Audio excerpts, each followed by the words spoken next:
Bueno, pues buenas tardes a todos. Mi nombre es Víctor Méndez. Soy todavía estudiante de Derecho. Me queda muy poquito para licenciarme.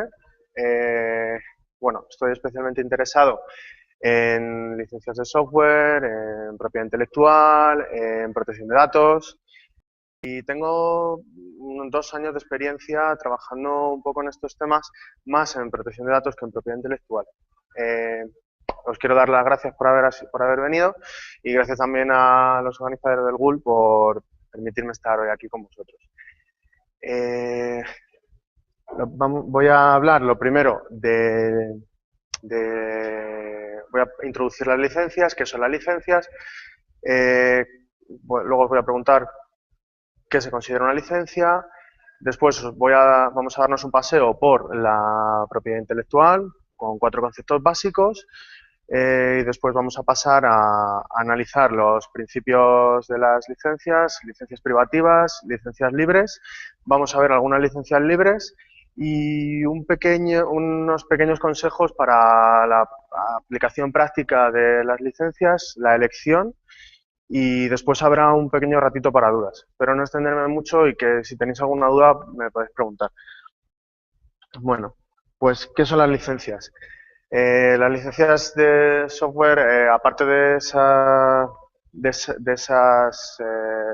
esos párrafos que vemos antes de instalar cualquier programa, sobre todo software privativo en Windows, o todas esas, cuando entramos a GitHub y decimos, quiero modificar este proyecto, pues ese fichero que nos pone licencia y que mucha gente no se lee, bueno, pues son eso y son mucho más.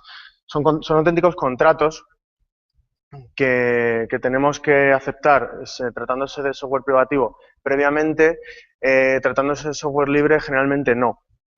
Si al instalar un programa de software libre nos encontramos con que nos está pidiendo la aceptación de una licencia, suele ser porque el instalador está configurado así por defecto. ¿Y por qué tenemos que poner licencia a nuestras cosas? Bueno, tenemos que poner licencia básicamente porque si queremos que alguien utilice el programa, ahora lo veremos, pero nosotros vamos a tener siempre, si no hemos modificado el programa de ninguna manera y somos nosotros los creadores, siempre vamos a tener el copyright sobre nuestra obra. Claro, si no ponemos una licencia, no podemos dar ningún permiso ni tan siquiera de uso. Nadie estaría autorizado ni tan siquiera a instalar el programa en el ordenador. Bueno, nos vamos a meter de lleno en derechos de autor. Los derechos de autor en la legislación española están recogidos en la Ley de Propiedad Intelectual y, en concreto, la Ley de Propiedad Intelectual dice que se considera autor toda persona que realice una obra por el mero hecho de realizarla. Lo dice de otra manera, dice que la propiedad intelectual de una obra literaria, artística o científica es donde estarían incluidas el software, eh, corresponde al autor solo por el hecho de su creación. No tenemos que, a pesar de que exista un registro de copyright, no es preciso registrar nada en ningún sitio, porque ya vamos a tener esos derechos por defecto, pues nos los otorga la ley. La ley, además, otorga dos tipos de derechos a los autores, derechos morales y derechos patrimoniales o de explotación. Los derechos morales son un poco especiales, tienen un carácter irrenunciable e inalienable. Irrenunciable quiere decir que, por mucho que el autor se esfuerce en rechazar esos derechos, sobre todo de paternidad, sobre la obra que ha realizado, pues no va a poder, de ninguna de las maneras. Solamente podrá desprenderse de ellos cuando muera. Y únicamente podrán acceder a esos derechos los herederos legítimos o la persona que él haya designado en su testamento. Inalienables quiere decir que no los puede comprar, vender, ceder, no puede hacer nada con ellos.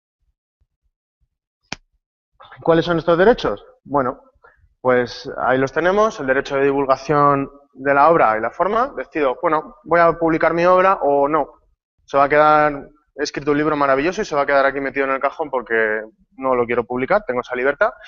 La forma en que vamos a publicar la obra, el nombre con el que se va a divulgar, tanto el nombre de la obra como el nombre del autor. El autor puede elegir, bueno, pues lo voy a publicar con mi nombre, lo voy a publicar con un seudónimo o voy a publicar la obra de manera anónima. puedo también exigir el reconocimiento como autor. Si yo he publicado mi obra de manera anónima, pues puedo exigir más adelante que se me reconozca como autor, o si no se me reconoce como autor porque alguien esté distribuyendo mi obra de manera poco clara. Tengo derecho a modificar la obra cuando yo quiera, tengo derecho a retirarla del comercio, siempre y cuando respete derechos de terceros. Si mi obra ya está puesta a la venta siendo software libre, ya he liberado y estoy distribuyendo copias de mi código, pues resulta que hay, yo qué sé, 1000 usuarios que se han descargado mi código, no puedo compeler a esos usuarios de ninguna manera para que dejen de utilizar el código, puesto que ellos tienen una licencia sobre ese código, pero sí que puedo dejar de distribuirlo. Y, bueno, acceder al ejemplar único raro. Esto está pensado, la ley cuando se hizo la ley no estaban pensando para nada en código, estaban pensando en libros, CDs de música y películas. Y bueno, en obras de arte también. Y este es uno de los reflejos de ello.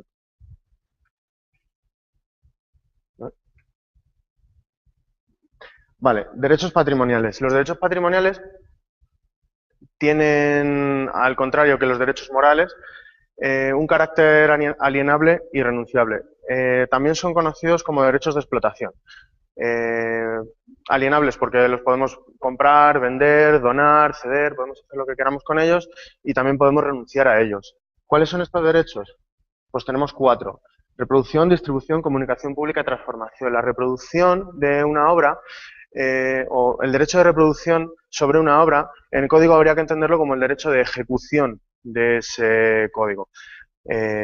Distribución es cuando nosotros cogemos nuestros CDs con nuestro código o el código de otro y podemos venderlo, podemos transmitirlo, regalarlo, pero esas personas siempre van a tener una copia, digamos. La comunicación pública, en cambio, no. Se suele recurrir a medios de comunicación y la comunicación pública un ejemplo muy claro de comunicación pública es cuando se emite una película por la televisión, la gente la ve, accede a esa obra, pero no tiene el DVD con la película, no tiene el formato físico, digamos, de la obra.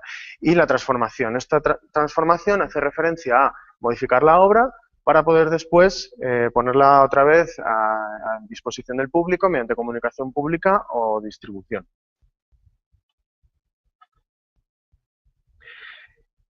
Aquí, en España, conocemos todos estos derechos como derechos patrimoniales o derechos de explotación.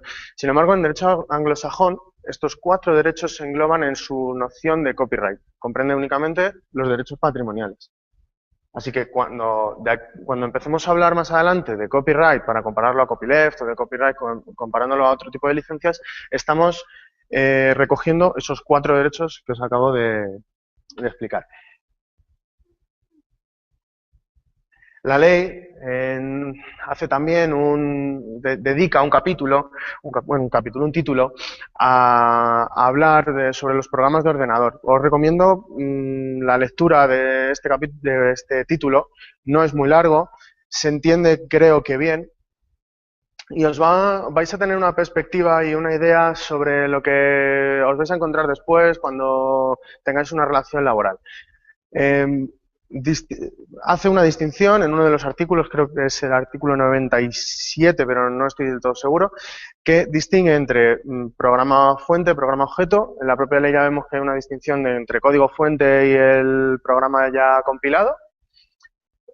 Y también en ese mismo artículo se menciona que cuando una persona tiene una relación laboral, es bastante posible que después vosotros os encontréis en vuestro contrato laboral una cláusula que diga que cedéis todos los derechos patrimoniales sobre las obras que realicéis trabajando en esa empresa a la empresa, porque es la empresa la que después va a gestionar todo eso. Y quería mencionar también las patentes de software, porque algunas licencias que vamos a ver después las tienen en especial cuenta. Las patentes de software es algo americano hoy en día, es algo que ha creado muchos problemas y que sigue creando muchos problemas y que, en mi opinión, enlentece el avance tecnológico. Una patente es simplemente una protección legal sobre una idea. No, da igual cómo programemos esa idea, da igual cómo la expresemos, lo que está protegida es la idea. Está protegida la idea, por ejemplo, si tengo un programa de ordenador que se dedica a hacer lo más tonto del mundo, círculos en la pantalla, pues resulta que si yo he patentado esa idea, cualquier programa de ordenador esté escrito en el lenguaje de programación que esté escrito, que haga círculos en la pantalla, va a tener un problema conmigo por esa patente. Porque, como veremos ahora más adelante, tengo ciertas potestades. Las patentes suponen un monopolio de 20 años eh, sobre esa idea, sobre el uso de esa idea y comprende, como veis ahí, las funcionalidades, algoritmos, representaciones y acciones que pueda llevar a cabo un ordenador. Cuando nos encontramos con una patente y nos encontramos con ideas protegidas, tenemos que tener claro que la persona que tiene esa patente puede ejercitar dos acciones. Puede utilizar esas ideas, puede utilizar lo que sea que haya patentado, la invención, el diseño o signo distintivo que haya patentado, y puede prohibir el uso a terceros de esas ideas. Puede prohibir o puede decirte, bueno, igual a cambio de una cantidad, pues podemos llegar a un acuerdo y puedes sacar un producto con esta idea. ¿Y qué pasa en la Unión Europea? Pues en la Unión Europea se han estado concediendo patentes de software hasta el año 2000.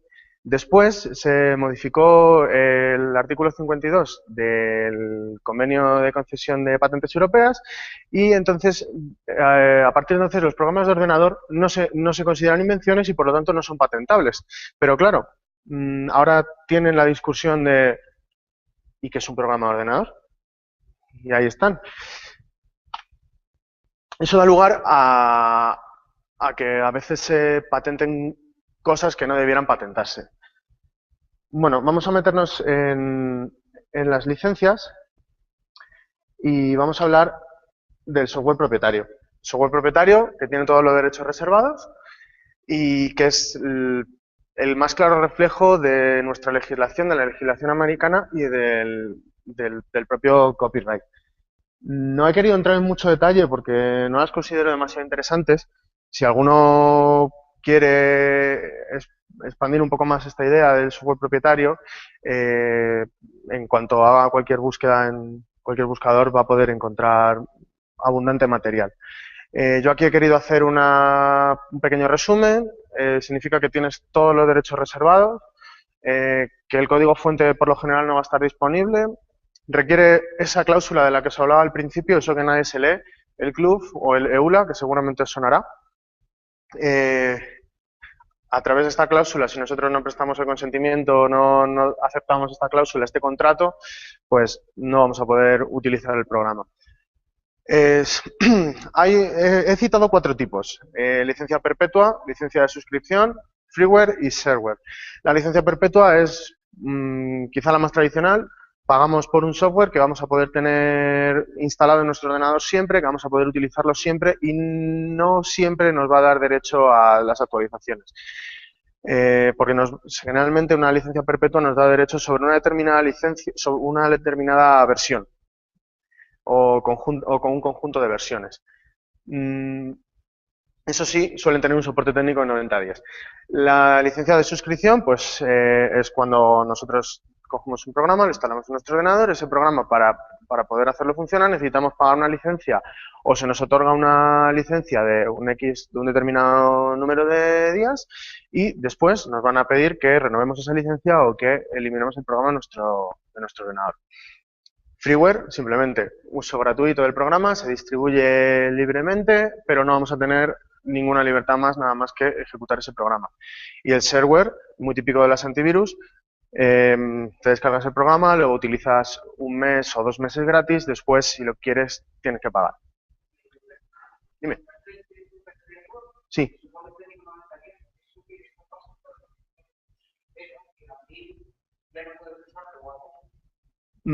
Pero creo que eso es porque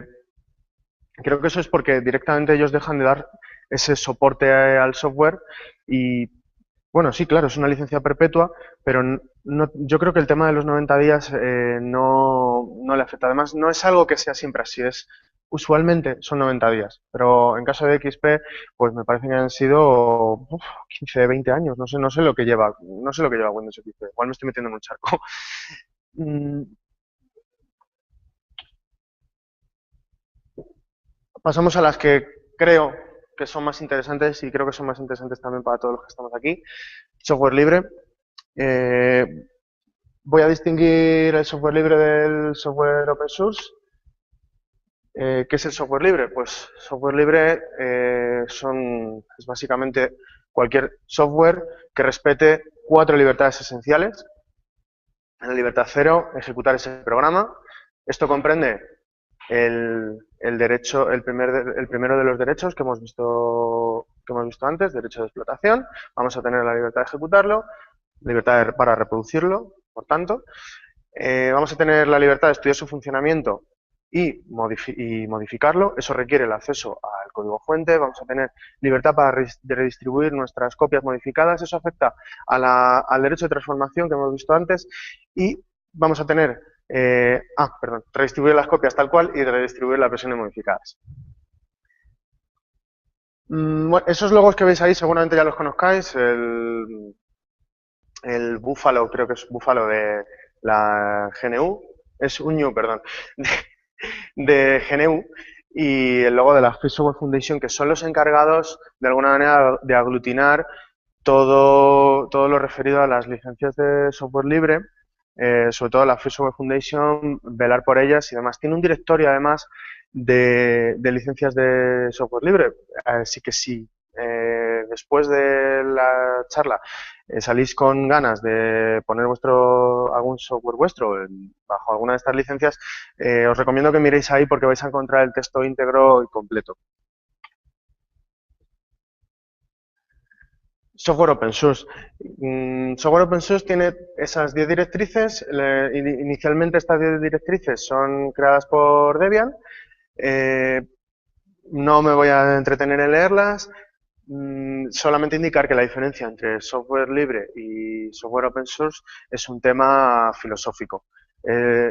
Open source se centra más en un tema, en una filosofía funcional, y el software libre se centra en la libertad que debe tener el usuario, el programador, el desarrollador, para poder coger ese código que tú has puedes coger ese código y puedes hacer lo que la licencia te permita.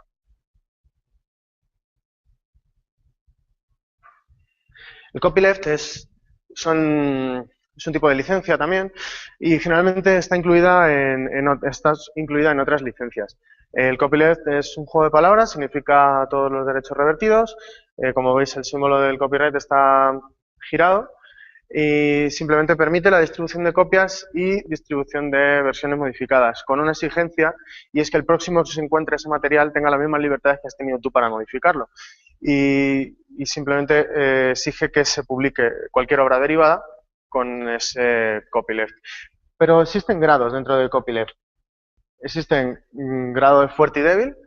El copyleft fuerte obliga a que una obra que está bajo copyleft sea publicada, si es modificada bajo copyleft. Lo mismo si tú incluyes parte de esa obra en una obra tuya que igual pretendes mantener bajo otra licencia, te va a obligar a que esa licencia o bien tenga una cláusula de copyleft o tengas que adaptar la licencia para utilizar copyleft. El copyleft débil, en cambio, no. El copyleft débil permite sublicenciar, digamos, las obras. Entonces, yo tengo una obra con copyleft débil, la modifico y la puedo redistribuir modificada con cualquier licencia que yo quiera, incluido copyright.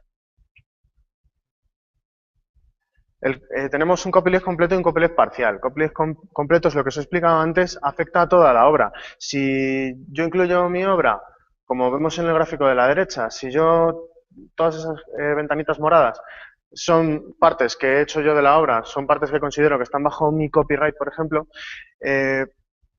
llegado el punto en el que yo introduzco copyleft, todo se contaminaría, por así decirlo, y tendría que ser todo liberado bajo copyleft.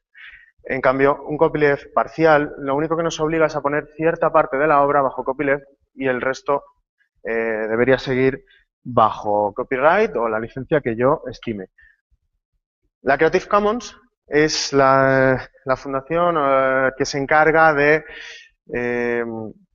la organización que se encarga de gestionar un poco el tema del copyleft. Tiene una serie de licencias bastante interesantes. No os recomiendo que uséis estas licencias para código porque la mayoría están pensadas para materiales distintos, como música, películas, libros también, pero no están específicamente pensadas para código. Están bastante bien, no obstante, para llegar a salvaguardar de alguna manera el código HTML que encontramos en una página web.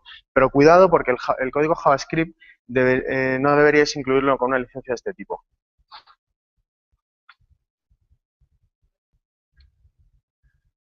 Ahora vamos a examinar las licencias de las licencias GNU, de la Free Software Foundation. Son 4.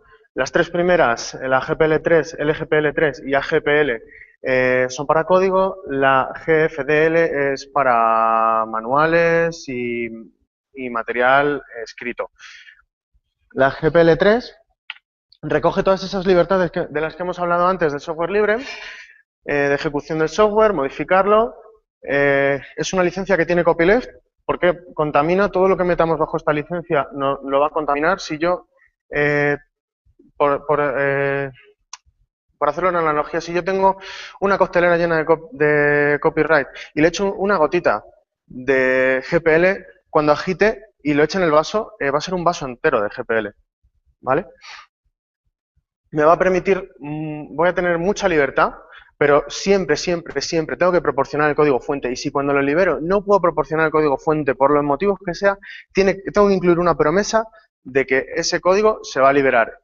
Es más, cualquiera que tenga esa promesa puede compelerme a que le dé el código, aunque yo, como autor, tenga los derechos morales suficientes como para retirar ese código. Yo puedo decir, mira, voy a dejar de distribuir ese código, pero si alguien me lo pide, porque tenga esa promesa, voy a tener, no obstante, que facilitárselo. Distribución del software. Me obliga a incluir la copia de la licencia. La licencia es muy importante, la licencia está bajo copyright. No podemos modificar la licencia GPL. Si modificamos la licencia GPL, estamos creando una licencia nueva, pero no vamos a estar protegidos por la GPL. Incluye también alguna cláusula para la defensa de patentes de software. En muchos programas se necesita una licencia sobre la patente para poder garantizar estas libertades, para poder usar esa idea que alguien ha tenido del programa. Necesito usar el programa, necesito modificarlo. Para todo eso voy a necesitar permiso de utilización de esa patente, como hemos visto antes, pero claro, si alguien quiere arremeter contra otro usuario que está modificando o utilizando el código en base a sus derechos de patente, automáticamente le van a ser retirados. Con lo cual, su demanda nunca va a prosperar.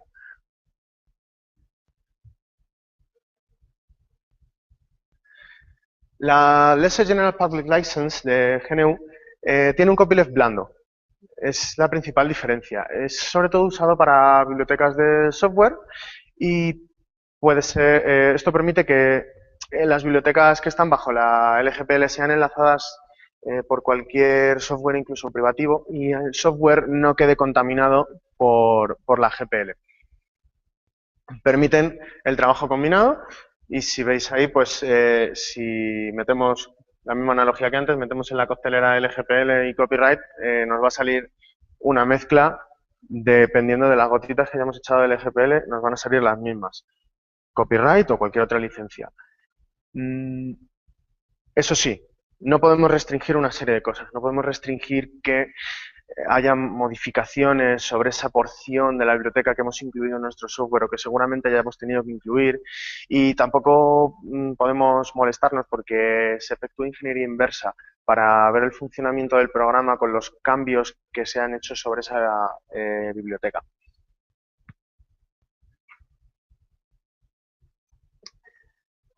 Vamos a examinar ahora. Dígame. Sí.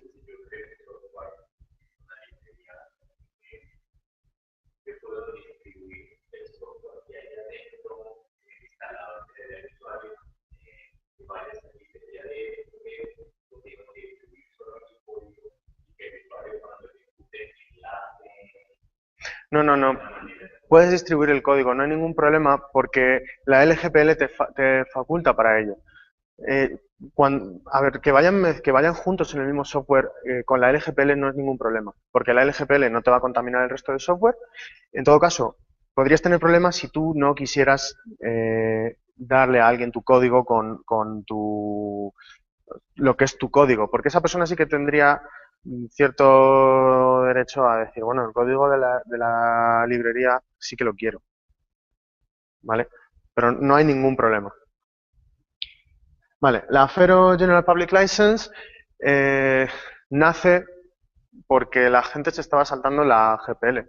¿Y cómo se saltaba la GPL? Bueno, pues cojo un programa que corre en un servidor web, lo metemos al servidor web, vamos a prestar servicios a los usuarios, pero la GPL no contempla eso como distribución. Por lo tanto, si no estoy distribuyendo software, no tengo obligación de dar el código fuente. Y como entonces eso hacía que se violase la filosofía de las libertades de estas licencias y por eso se crea la Affero General Public License.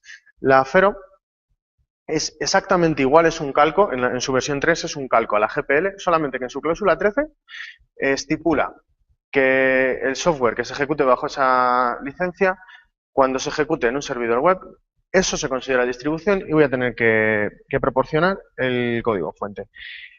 Por otra parte, en la GPL, en la cláusula 13 también, se habla de que se hace expresamente compatible esta licencia con la AGPL.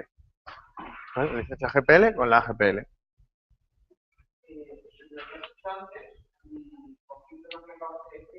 Sí.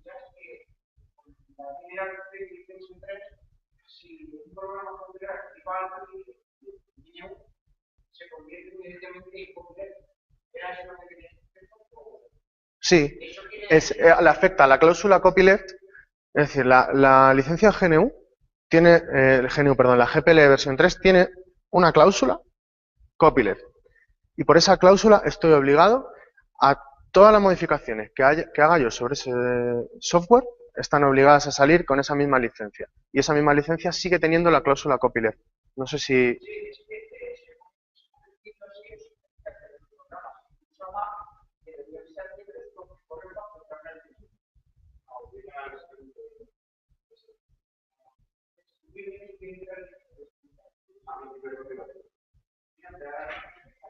Ahora, no obstante,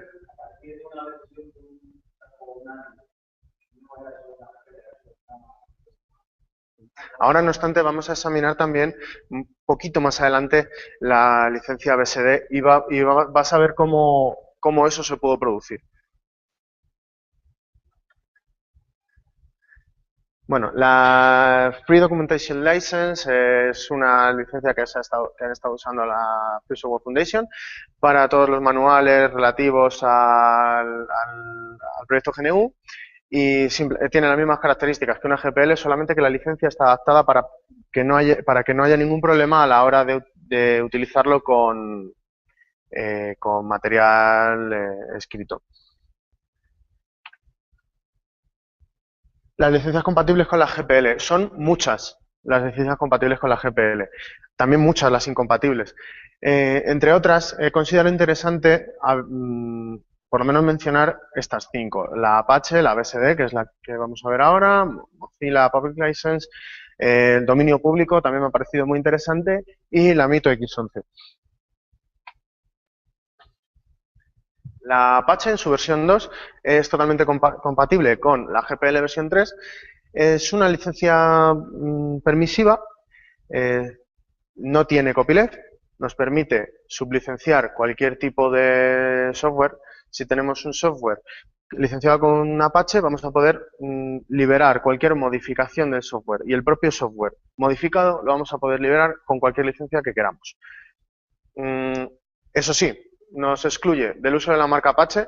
De hecho, la versión anterior de Apache, entre otras cosas, era incompatible con la GPL por este tema, por el tema de la marca Apache. Y es que lo tenían excesivamente protegido. Exige, no obstante, la inclusión de la licencia y un aviso de copyright. El aviso de copyright lo van a exigir todas, salvo el dominio público. porque en dominio público no va a haber copyright, pero el resto, si os dais cuenta, una licencia lo único que hace es gestionar de alguna manera el copyright, que son esos 4 derechos patrimoniales del autor, me los va a gestionar de la manera que el autor decida. Y debemos, eso sí, indicar qué cambios hemos realizado sobre el software inicial. Está recomendado para proyectos de cierta envergadura.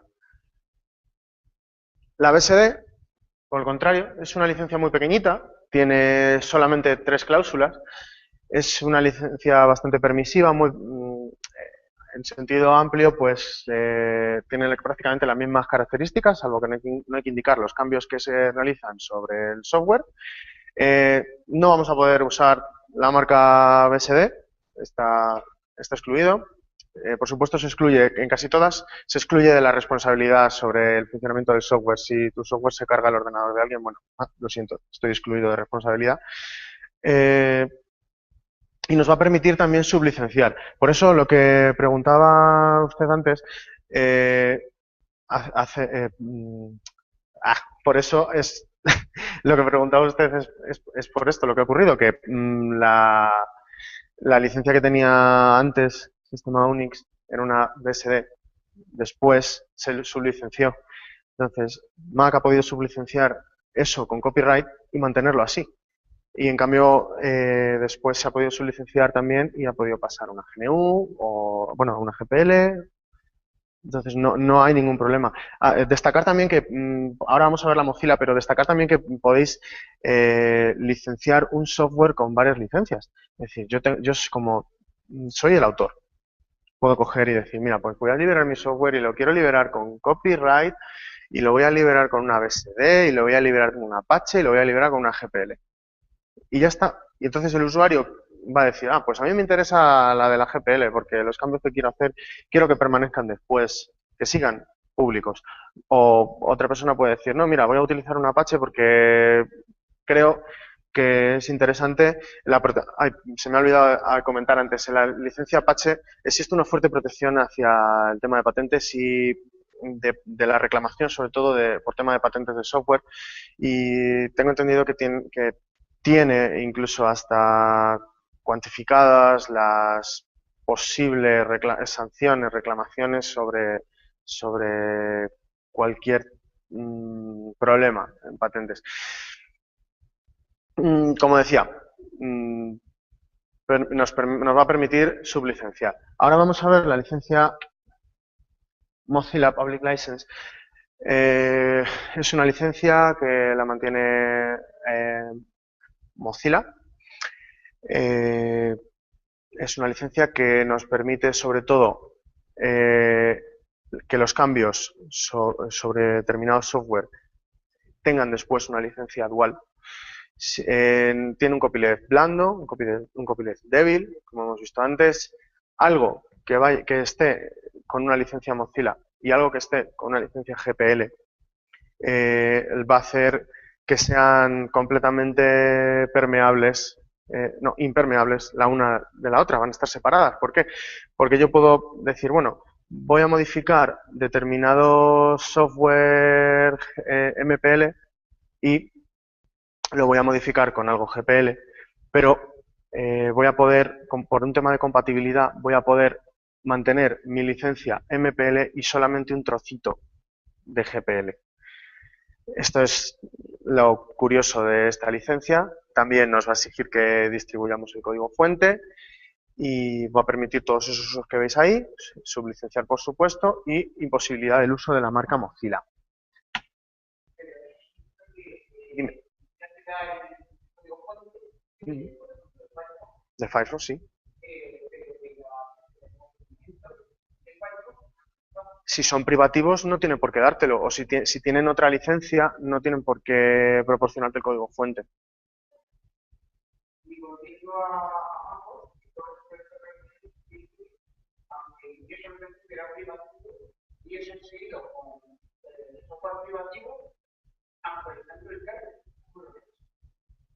Ahí ya me pillas, macho. Antes Unix era privativo y era un cambio del los dibujos que he ido haciendo eran en código fuente. Entonces, ¿cómo puede Mac utilizar nuevos kernels siguiendo usando el copyright? En función de la licencia en la que se liberen esos kernels. Ahora mismo lo desconozco. No sé, sé que se liberan bajo GPL, pero no desconozco si se liberan con otra licencia o si Mac hace los suyos, no sé. Eso lo desconozco. La licencia MIT es una licencia bastante laxa, permisiva, muy cortita, fácil de leer también. Es recomendada pues, para proyectos pequeñitos, nos va a permitir sublicenciar, nos va a eximir de responsabilidad. No hace mención alguna hacia el uso de la marca X y nos obliga a incluir la licencia y el aviso de copyright.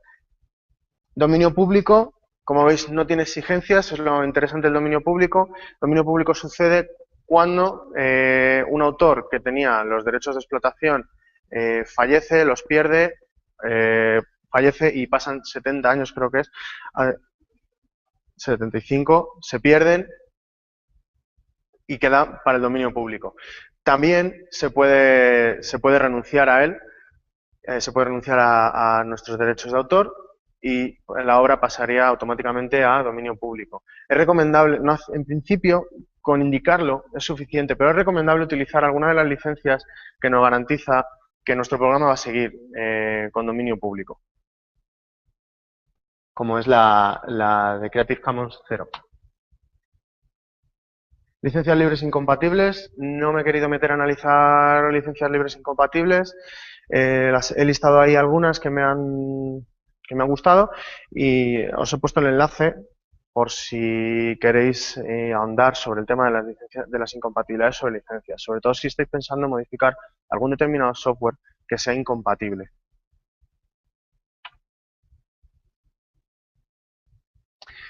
Nos vamos a ir a un enfoque práctico.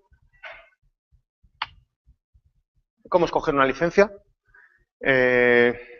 Aquí la respuesta que de momento la respuesta más precisa que os puedo dar es que depende del proyecto que sea, depende de qué código estéis modificando, depende de la licencia que tenga el código que estéis modificando, depende de la importancia de ese proyecto, depende de lo largo que sea, depende de la estrategia. Tengo entendido que, por ejemplo, Sublime 3 es software privativo, pero sin embargo los plugins son todos software libre. Eso es una estrategia. Es para que la gente, para que haya comunidad en torno a eso sin querer liberar el motor del programa. Si vamos a tolerar que alguien se haga con ello o no. Y tenemos que tener muy en cuenta un tema de patentes.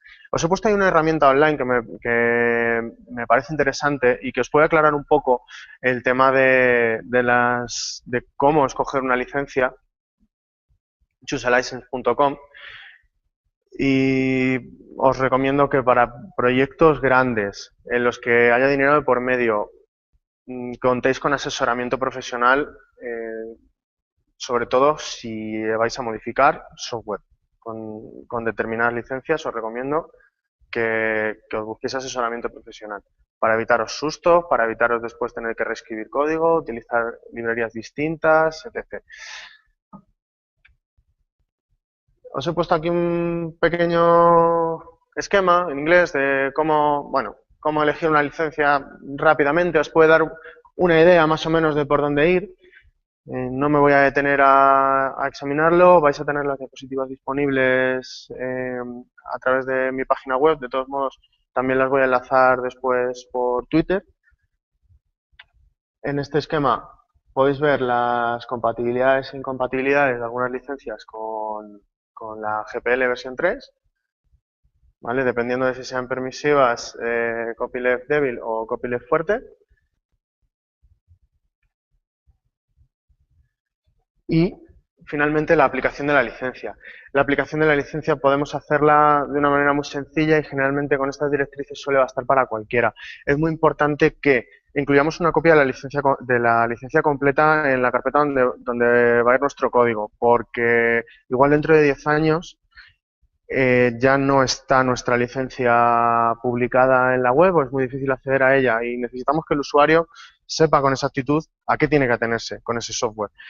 Es muy importante que en cada archivo de código incluyamos arriba una pequeña cabecera con la palabra copyright, nuestro nombre, el año y la versión de código de que se trate. Es indicando bajo qué licencia queda ese código sin incluir el texto completo. Y si vais a descargaros de responsabilidades con respecto al código, ese texto de no asunción de responsabilidades debe ir destacado generalmente en mayúsculas, porque al ser archivo de texto plano no se puede poner negrita. Y siento que me estoy olvidando de algo, pero ahora mismo no caigo. Así que, finalizando ya, si tenéis alguna duda.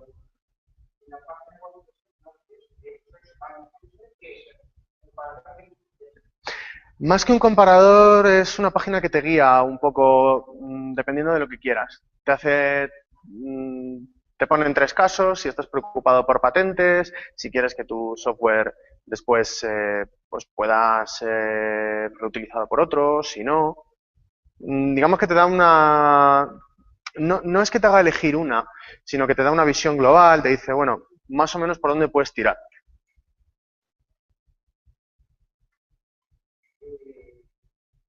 Luego has usado la ley de propiedad intelectual. ¿Qué pasa? Que todo lo que quieras hacer, aunque sea Creative Commons o Wiki, tienes que mantener la ley de A ver, la ley de propiedad intelectual es la que rige todo el tema de derechos de autor en España. No hay que patentar nada ni hay que registrar nada a priori. Únicamente si vas a liberar tu obra, tu código bajo copyright, puede ser recomendable inscribir ese código en el registro de copyright, pero nada más. No sé si con eso respondo a tu pregunta.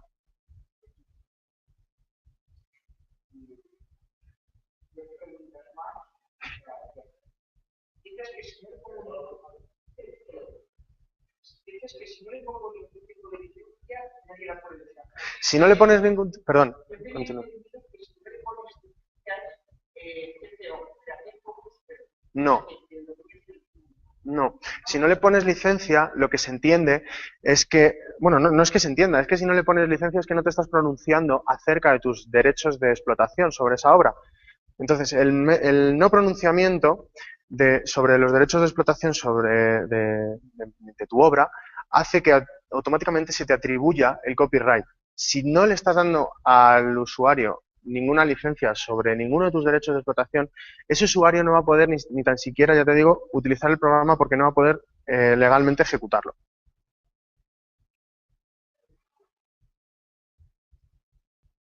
Y ahora último, cuando indicamos en la Wikipedia, aunque no le pongamos la licencia que le ponemos es la palabra Wikipedia. Exactamente. Cuando nosotros editamos algo en Wikipedia o incluso ahora quiero hacer un apunte acerca de GitHub, si nosotros escribimos en Wikipedia, estamos aceptando expresamente los términos y condiciones de Wikipedia. Y Wikipedia habrá establecido sus términos y condiciones que no los desconozco, pero si Wikipedia ha establecido que eso se libera bajo una licencia de Creative Commons, automáticamente yo lo estoy aceptando y lo que yo introduzca en Wikipedia se va a liberar bajo Creative Commons. No lo sé, lo desconozco. Lo digo porque muchas veces editas la Wikipedia y no has puesto como que lo explico, te aparece en la página web. Me imagino que tienes, vamos, seguramente tengas que aceptar los términos y condiciones de Wikipedia y seguramente Wikipedia te pregunte si ese código si ese contenido es compatible con la licencia de Wikipedia. Quería...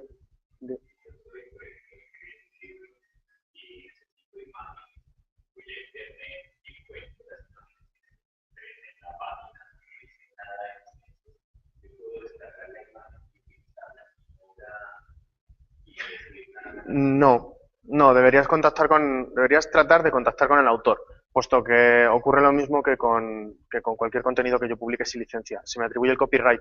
Si yo no doy ninguna libertad a nadie sobre ese copyright que yo tengo, nadie va a poder utilizar esa imagen o ese contenido sin arriesgarse a una reclamación por mi parte.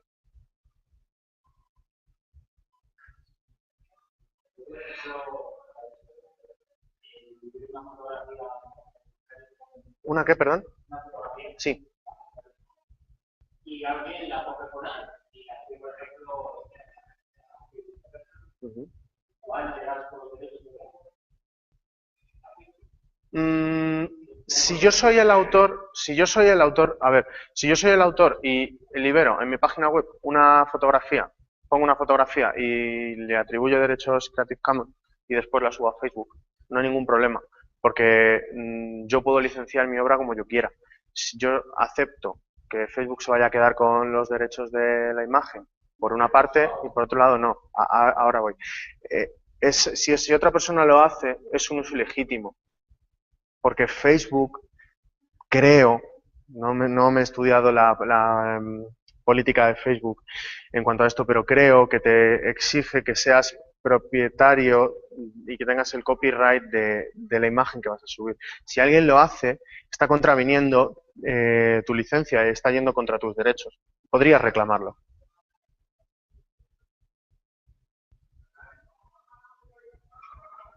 Pues, si no hay más dudas, ha sido un placer compartir este rato con vosotros. Ahí tenéis mi Twitter y la dirección de mi página web. Y nada más. Solo hacer un pequeño apunte acerca de esto último que hemos estado hablando. Es importante que si ponéis código en GitHub, le pongáis una licencia, porque si no estáis aceptando los términos y condiciones de GitHub, que la verdad es que no son muy invasivos con respecto a los autores, pero es recomendable. GitHub, pues no estoy seguro. La verdad es que no estoy sé que él pone sus términos y condiciones y tengo entendido que GitHub lo que puede, la licencia que recoge GitHub, los términos de uso de la web, es que cualquiera pueda descargarse el software y modificarlo. No sé si estamos hablando de una licencia con copyleft blando o directamente sin copyleft que nos permita sublicenciar. No estoy seguro.